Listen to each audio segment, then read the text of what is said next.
Jake. I'm Tom. And we are BIMTV Velocities and Music today to end our set of 10 that we are filming tonight for episode 310, right? Mm-hmm. This is 310. Wow.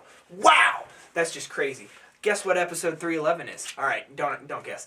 We're going to do Sunset Rubdown's Random Spirit Lover from 2007. This was a request. It was a written request. And if you go to YouTube, our website, or, you know, however you want to do, or email us, you can make a request for an album, and we will honor that request of every 2 weeks, where we write our new schedule to listen to for the next 2 weeks. So we film every 2 weeks, 10 episodes every 2 weeks that we film. Mm-hmm. We take the best written request that we get, and that is guaranteed a spot, and we pick the best one. And Tom, a viewer of ours, picked Random Spirit Lover. He made a great point about how Sunset Rubdown's their first 3 albums that have come out so far, people generally like either Shut Up, I Am Dreaming, the first album, or the newest album, Dragon Slayer, and he feels like that Random Spirit Lover gets overlooked a little bit. And while I agree that is the case, this is my favorite album by Sunset Rubdown. Our friend Ian, the person who got me into Sunset Rubdown, this is his favorite album too. Mm-hmm. So yeah, shout out to Ian there too. So yeah, if you guys make requests, please give us a great description, and that'll definitely help your ranking, right? It's a short essay if you feel passionate about it. And he's an English major, I like words, so we're all good there. I'm an accountant who likes words. Random Spirit Lover. Tom, what'd you think? This is a very dense album. Mm-hmm. And to tell you the truth, I had listened to this a couple times when it first came out, and I enjoyed it, but I didn't quite like it enough to really come back to it. So I just kind of tried to start this with a clean slate, you know, not really going into it expecting anything. And I'll tell you, I listened to this probably around 6 times, in the ballpark of 6 times, and I feel like I could listen to this for the rest of my life and still not get everything that's here. Yeah, it's very everywhere. Yeah. It's everywhere. And I mean, parts of songs rarely repeat themselves. There's lots of builds. There's lots of songs that just kind of stay low-key.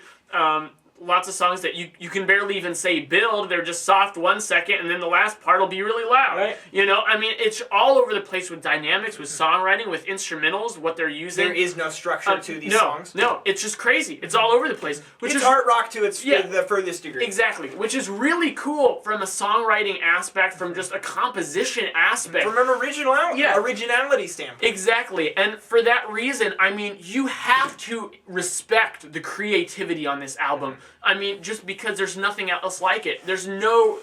I've never seen an album with you know, so much creativity, really, just in the way the songs are put together. So this is like the trump card in that respect. Right. And I mean, as I'm obviously saying, that's a good thing, but, you know, it comes with its downsides too. It's, as I said, really hard to take in, takes a lot of time, probably hard for a lot of people to really grasp. But one thing that really bothered me about it is, 2 things that bothered me about this album. One, the mixing and the production. I really felt like it was taking lo-fi to an extreme that's really inexcusable and unnecessary, where, you know, I mean, production these days, I know these guys could have produced this better. And the first track, Mending of the Gown, was a big offender in that regard with the drums. The drums, I felt like, were way too underneath in the mix. Almost. Yeah. I mean, I could barely even tell parts of the drum set apart from each other. It's a very high-end sound throughout. Exactly. So I just felt like that. I'm like, you know, that's an easy fix.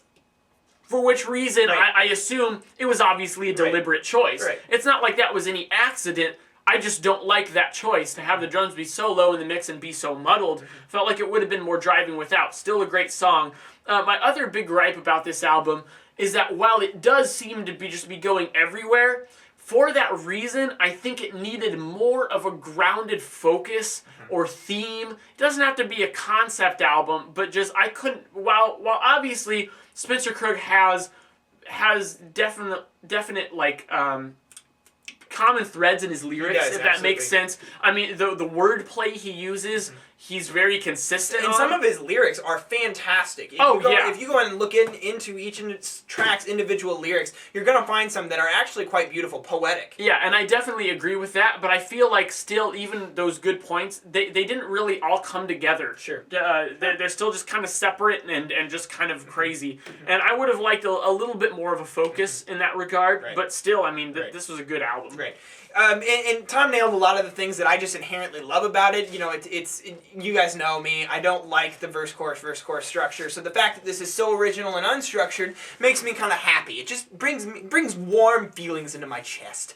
And the other thing I really loved about it is that there's just so much contrast. These songs are listenable when they're low and moody, and then they're crazy, and at the crazy loud parts, they're still fun to listen to. There's only a couple times where I feel like this kind of goes a little bit too far, a little bit too over the edge, a little overindulgent, a little overwhelming at times. But honestly, music like that, like Swan's My Father Will Guide Us Up a Rope to the Sky, that was overwhelming and it made us anxious, and we loved that about it. And so that there's qualities there that are good. I just think at times it gets a little overindulgent. Now, the thing is about this album, and this is what I think personally sets it apart from its predecessor in the other way. Is just there's just some uncanny good hooks on this album. The opening track, the first thing you hear when you press play on Random Spirit Lover, that guitar line is incredible. And the fact that exists makes that a track pick for me. Just because that's such a memorable guitar line and such a catchy guitar line, and then the vocal part that goes with it, I love it. Track 9, The Taming of the Hands That Came Back to Life. That song, in general, is just one of the more moving songs I've ever heard. Trumpet, Trumpet, Toot, Toot. I love that song. I love the hooks. I love everything that they're doing. And I feel like that the highs on Random Spirit Lover are definitely higher than that on Dragon Slayer or Shut Up I Am Dreaming.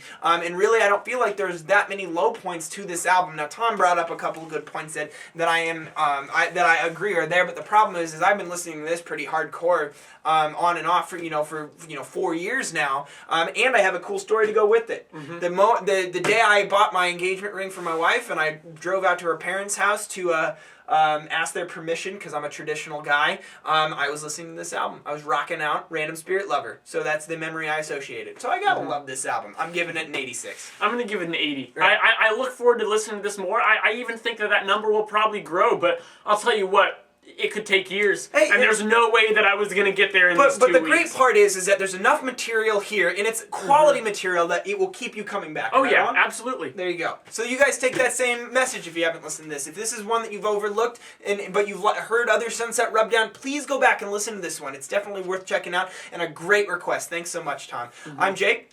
I'm Tom. Tell us what you think. That's a good idea, right? Yeah. We want to talk about it, Yeah. even though it's a throwback. Yeah, we're going to do throwbacks. I'm Jake. I'm Tom. And we are VIMTV Movie Music Critique Forum.